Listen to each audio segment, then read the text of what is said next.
नमस्कार दोस्तों। मोदी सरकार की अग्निपथ स्कीम को लेकर देश भर में जिस ढंग से युवाओं में, बेरोजगारों में रोष है, गुस्सा है, आक्रोश है और जिस ढंग की तस्वीरें आज देश भर से आई है, उससे मोदी सरकार में बेचैनी बढ़ गई है। यही वजह है कि सरकार की तरफ से प्रचार तंत्र सक्रिय हो गया है।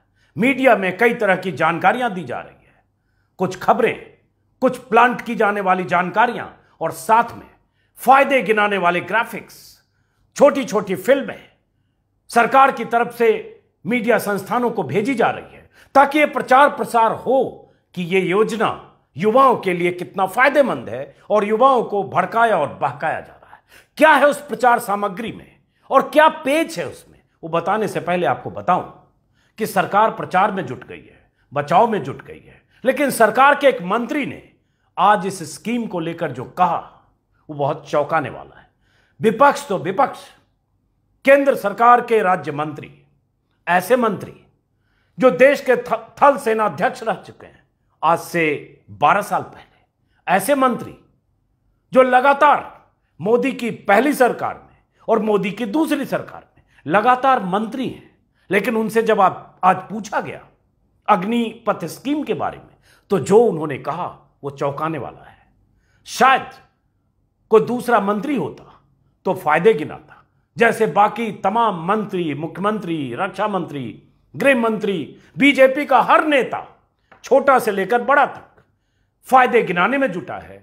लेकिन मोदी सरकार के राज्य मंत्री, रोड ट्रांसपोर्ट मिनिस्टर और जैसा कि मैंने कहा पूर्व थल सेनाध्यक्ष जो बोल रहे हैं वो आपको सुनना जरूरी है। इसी से अंदाजा लगेगा कि क्या इस स्कीम में कुछ पेच है जिस पर थल सेनाध्यक्ष रहा हुआ शख्स भी मोदी सरकार को 10 में 10 नंबर देने को तैयार नहीं है, या कुछ आशंकाएं जाहिर करने से बचता है। इसलिए जो शब्द का इस्तेमाल करता है, जिस तरह के बयान देता है, उसका मतलब यही है कि वो सेटिस्फाइड शायद नहीं है। जरा सुनिए, स्क्रीन पर जो चेहरा दिख रहा है आप पहचानते होंगे, जनरल वीके सिंह मोदी सरकार में रोड ट्रांसपोर्ट मंत्री हैं, राज्य मंत्री। लेकिन क्या कहा जरा सुनिए। सेना का ढांचा ही बिगड़ जाएगा।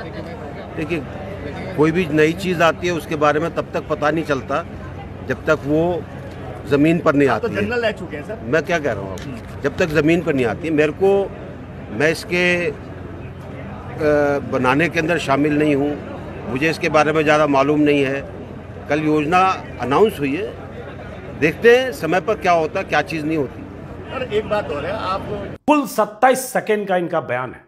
बुलंदशहर के कार्यक्रम में थे, सरकारी कार्यक्रम में जनरल वीके सिंह, भले ही वो नेता हैं, गाजियाबाद के सांसद हैं, 2 बार जीते, लेकिन आज भी उन्हें जनरल वीके सिंह कहा जाता है क्योंकि 2010 से 2012 तक सेना अध्यक्ष थे। तो जनरल वीके सिंह ने से जब पत्रकारों ने पूछा कि सेना का ढांचा ही बिगड़ जाएगा ऐसा लोग कह रहे हैं, तो उन्होंने क्या कहा सुना होगा आपने, फिर से रिपीट करता हूं क्योंकि बहुत मायने रखता है जनरल वीके सिंह का कहना। उन्होंने कहा कोई भी नई चीज आती है उसके बारे में तब तक नहीं पता चलता जब तक जमीन पर नहीं उतरती। ये अपनी ही सरकार की उस स्कीम के बारे में जनरल वीके सिंह कह रहे हैं जो स्कीम 2 दिन पहले लॉन्च की गई है, देश भर में प्रचार प्रसार हो रहा है, और वो शख्स कह रहा है जो सेना अध्यक्ष रह चुका है, वो शख्स कह रहा है जो 4 दशकों से ज्यादा वक्त तक सेना में रहा और सबसे ऊंचे ओहदे से रिटायर होकर अभी केंद्र सरकार में मंत्री है। और क्या कहा उन्होंने जब दोबारा पूछा गया कि आप तो जनरल रह चुके हैं सर, क्योंकि उनसे सवाल ही इसलिए पूछा गया, तो उन्होंने कहा मैं क्या कह रहा हूं आपको, जब तक जमीन पर नहीं आती भी मेरे को इसके बनाने में, मैं इसके अंदर शामिल नहीं हूं, मुझे इसके बारे में ज्यादा मालूम नहीं। कल योजना अनाउंस हुई है, देखते हैं समय पर क्या होता है, क्या चीज नहीं होती है।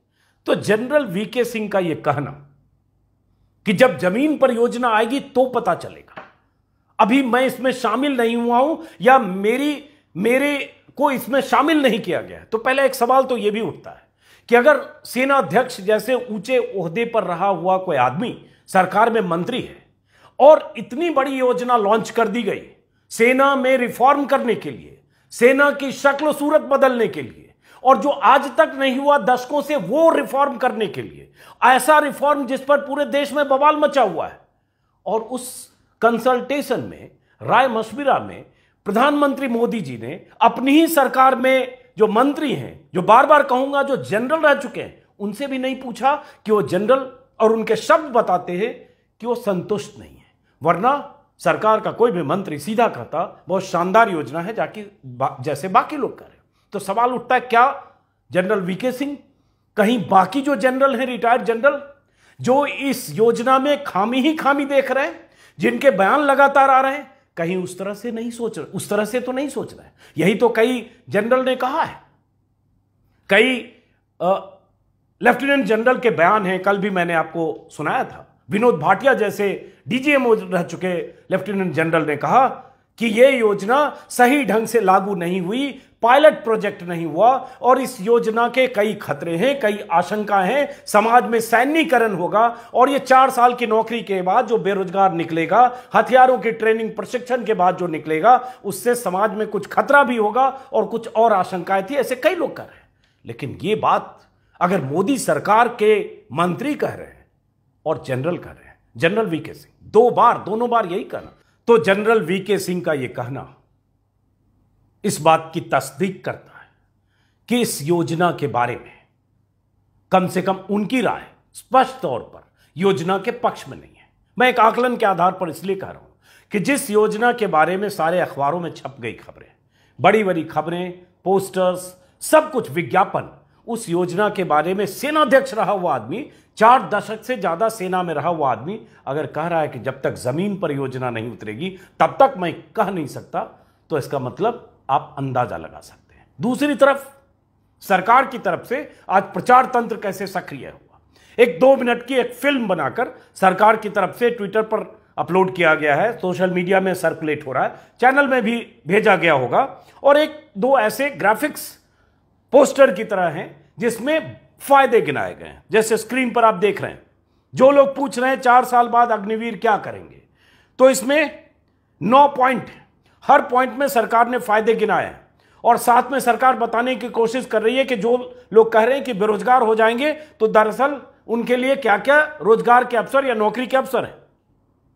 तो फायदे में है 4 साल के डिसिप्लिन और स्किल्ड जीवन के बाद 24 साल की उम्र का व्यक्ति अन्य की तुलना में नौकरी पाने के लिए हमेशा बेहतर विकल्प होगा। नंबर 1, 4 में से 1 युवक को पक्की नौकरी मिलेगी।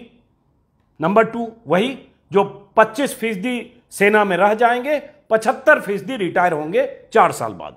4 साल बाद आप जैसे स्किल्ड और डिसिप्लिन अग्निवीर को कई बड़ी कंपनियों ने अपने यहां हायर करने का ऐलान किया है। पता नहीं कौन सी कंपनी ऐलान की, 10वीं पास 12वीं पास को आएंगे, 10वीं पास वाला ग्रेजुएट भी नहीं होगा। हालांकि 12वीं पास के लिए एक स्कीम की बात हो रही है कि इग्नू से कोऑर्डिनेट किया जाएगा सेना और शिक्षा मंत्रालय की तरफ से, ताकि वो 3 साल का स्पेशल डिग्री कोर्स कर सकें, ताकि वो ग्रेजुएट हो सके। 10वीं वाला क्या करेगा, लेकिन ऐलान किया नौकरी मिल जाएगी। खैर, उसके बाद 7 नंबर में 21 से 24 साल की आयु में लगभग 20 लाख की राशि जोड़ सकेंगे। 4 साल में 7-8 लाख की सेविंग्स और 12 लाख केंद्र देगी। अब ये थोड़ा सा मुझे अभी समझ में इसलिए नहीं आया कि जो मैंने देखा था सैलरी को लेकर, स्क्रीन पर लगा रहा हूं, उसमें यह जानकारी है कि 4 साल में कैसे कैसे सैलरी मिलेगी। पहले साल 30,000, दूसरे साल 33,000, चौथे साल 36,500, 5वें साल 40,000, और हर साल उसका 30% जो सामूहिक कोष में अग्नि अंशदान के रूप में कटेगा, और 30% उतना ही सरकार देगी। कुल मिला के 5,02,000 कटेगा अग्निवीर का, 5,02,000 सरकार देगी, 10 लाख ये हुए, और कुछ इंटरेस्ट और बाकी मिलाकर 11,71,000 उन्हें मिलेंगे जब वो बाहर आएंगे। पेंशन और बाकी चीज ग्रेच्युटी नहीं है। लेकिन यहां ये कैसे सरकार की तरफ से कहा गया पता नहीं, जब समझूंगा तो बात करूंगा। लेकिन इसमें एक दिलचस्प बात और है, इसमें बाकी चीजों के अलावा इसमें पूछा है, जैसे एक चीज है, 4 साल बाद गृह मंत्रालय ने योग्य अग्निवीरों को सीआरपीएफ और असम राइफल्स में भर्ती में प्राथमिकता देने की बात की, जिसका जिक्र मैं 2 वीडियो में कर चुका हूं कि 1 लाख से ज्यादा पद खाली हैं सीआरपीएफ, सीआईएसएफ और इस तरह के जो पैरामिलिट्री फोर्सेज हैं, और वो भर्तियां खाली रखी गई हैं, और बीते 4 साल में 80% भर्तियां कम हुई हैं। तो जब वहां पहले से भर्ती नहीं हो रही है, कॉस्ट कटिंग हो रही है, या जो भी वजह है, तो इन्हें कहां जगह मिलेगी? ये सवाल अपनी जगह है। कितने लोगों के पास 21 से 24 साल के बीच 12 लाख की जमा पूंजी होती है? वही बताया गया कि ये जो है 11,70,000 मिलेगा, ये आपका एसेट है। उसके बाद 4 साल में अग्निवीरों के लिए शुरू होगी ग्रेजुएशन डिग्री कोर्स, देश और विदेश में मिलेगी मान्यता। देश और विदेश में मिलेगी मान्यता। जो आप डिग्री कोर्स करेंगे इग्नू के थ्रू, डिग्री कोर्स करके 1 करोड़ से ज्यादा बेरोजगार देश में पहले घूम रहे हैं, लेकिन इनको नौकरी मिल जाएगी, ऐसा सरकार का मानना है। और सबसे 8वें नंबर पर बहुत दिलचस्प है कि आप में से कितने लोग 24 साल में जीवन में सेटल हो जाते। आहा, क्या बात कही है। कितने लोग 24 साल में जीवन में सेटल हो जाते। तो सरकार तो एहसान कर रही है कि साढ़े 17 साल की उम्र आपकी होती है, साल 2 साल आप एफर्ट करेंगे, नौकरी मिल जाएगी, 23-24 साल में आप रिटायर कर जाएंगे। और क्या चाहिए, रिटायर किया, सेटल हो गए। 4 साल की नौकरी के बाद 4 दिन की चांदनी, फिर अंधेरी रात, लेकिन आप सेटल हैं सरकार के हिसाब से। इस तरह से सरकार का यह प्रचार है। और ये एक फिल्म भी है, 2 मिनट कुछ सेकंड का फिल्म है। इस फिल्म में भी वही फायदे जो मैंने आपको बताए हैं, उस फायदे का जिक्र है। शुरू में ये कहा गया है कि लोग कैसे प्रोपेगेंडा कर रहे हैं कि 4 साल बाद नौकरी नहीं मिलेगी और बेरोजगार होकर लौटेंगे, रिटायर हो जाएंगे, तो उनका क्या होगा। उन सारे सवालों का जवाब सरकार का प्रचार तंत्र ने अपने हिसाब से दिया है। बहुत जोर शोर से प्रमोट की जा रही है। मैंने इसलिए छोटा सा टुकड़ा इसलिए भी दिखाया क्योंकि सरकार का भी पक्ष आना चाहिए, नहीं तो सरकार के लोग कहेंगे कि आप एक तरफा बात करते हैं। उनका पक्ष है, अब बाकी पक्ष आप समझें। जो जनरल वीके सिंह ने कहा, जब योजना जमीन पर उतरेगी तो पता चलेगा। देश भर का प्रदर्शन, बिहार में आज मैं जानकारी दे रहा हूं कि देख रहा हूं कि 34 ट्रेनें कैंसिल हो गई। अलग अलग राज्यों में प्रदर्शन हो रहे हैं, हिंसक घटनाओं की जानकारी है। हरियाणा में रोहतक में एक लड़के ने फांसी का फंदा लगाकर आज सुसाइड कर लिया, खुदकुशी कर ली। सचिन नाम था, जिंद जिले का रहने वाला था। सेना भर्ती की नई पॉलिसी अग्निपथ लाने से परेशान था। परिजन ने बताया कि सेना की भर्ती कैंसिल होने और 4 साल की स्कीम वाली अग्निपथ स्कीम से दुखी होकर सचिन ने यह कदम उठाया। उनके पिता का बयान देख रहा हूं, जिसमें उनके पिता ने कहा कि बेटे को सेना में जाने का जुनून था, आखिरी बार बात हुई तो मन भाप नहीं पाया। मेरे बेटे के लिए सरकार जिम्मेदार है, मेरे बेटे की मौत का। बड़ा बेटा बेरोजगार था, छोटे से नौकरी की आस थी। अग्निपथ योजना ने सचिन का चैन छीन लिया, इस तरह से उनके पिता ने कहा। हालांकि मैं तमाम युवाओं से अपील करूंगा, वो भी जो हिंसक प्रदर्शनों में हिस्सा ले रहे हैं, हिंसा किसी भी विरोध का तरीका नहीं है। किसी भी ढंग से हिंसा का रास्ता अख्तियार मत करिए। और खुदकुशी तो बिल्कुल सोचने की भी बात नहीं है। मुझे लगता है एक युवा जिसके सामने असीम संभावनाएं होती हैं, उन सब संभावनाओं की तलाश करनी चाहिए। इतनी हताशा नहीं कि खुदकुशी कर लें, और इतने हिंसक नहीं कि आगजनी करें, बस जलाने लगें, ट्रेनें जलाने लगें, स्टेशन पर पत्थरबाजी करें या पुलिस वालों पर पथराव करें। यह किसी भी आंदोलन का तरीका नहीं है। हर हाल में इससे बचा जाना चाहिए। अब बात आती है जो जनरल वीके सिंह ने कहा। खत्म करने से पहले जनरल, कई ऐसे आर्मी के रिटायर्ड जनरल कई तरह की आशंकाएं जता रहे हैं। जैसे डीएस हुडा जो रिटायर्ड लेफ्टिनेंट जनरल हैं, उन्होंने भी कहा कि ट्रेनिंग अवधि 6 महीने है, जो कम है। सैनिक को दक्ष होने में काफी समय लगता है, मोटिवेशन लेवल कम हो सकता है। एक सैनिक अपनी यूनिट को घर मानता है, 4 साल वहां रहेगा, उसका मोटिवेशन लेवल रेगुलर सैनिकों से कम होगा, जिससे वो रिस्क कम लेगा। रेजिमेंटल सिस्टम पर खतरा होगा, सेना की मजबूत बुनियाद कमजोर होगी। ऐसी बहुत सारी बातें जनरल हुडा से लेकर विनोद भाटिया तक लोगों ने कही है। जनरल वीके सिंह की शायद जुबान बंद है, खुलकर नहीं बोलना चाहते क्योंकि सरकार में मंत्री हैं, लेकिन जितना बोला है, जितना कहा है, जैसे कहते हैं ना, आधा बताता हूं बाकी आप समझिए, तो जितनी बात उन्होंने कही उससे इतनी बात तो समझी जा सकती है कि वो संतुष्ट नहीं है, उन्हें कुछ भी नहीं पता था। और ये मोदी जी पर यह आरोप हमेशा लगता है कि मोदी जी बहुत सारे फैसले बहुत छोटे ग्रुप में करते हैं, राय शुमारी में या दूसरों के सुनने में या बहुत ज्यादा कंसल्टेशन में उनकी राय नहीं है। तभी एक सेना अध्यक्ष पद पर रहा हुआ शख्स ये कहता है कि जब योजना जमीन पर आएगी तो पता चलेगा, मैं उसे बनाने में शामिल नहीं था। तो फिलहाल इस वीडियो को खत्म करते हैं, फिर मुलाकात होगी किसी और वीडियो में। नमस्कार।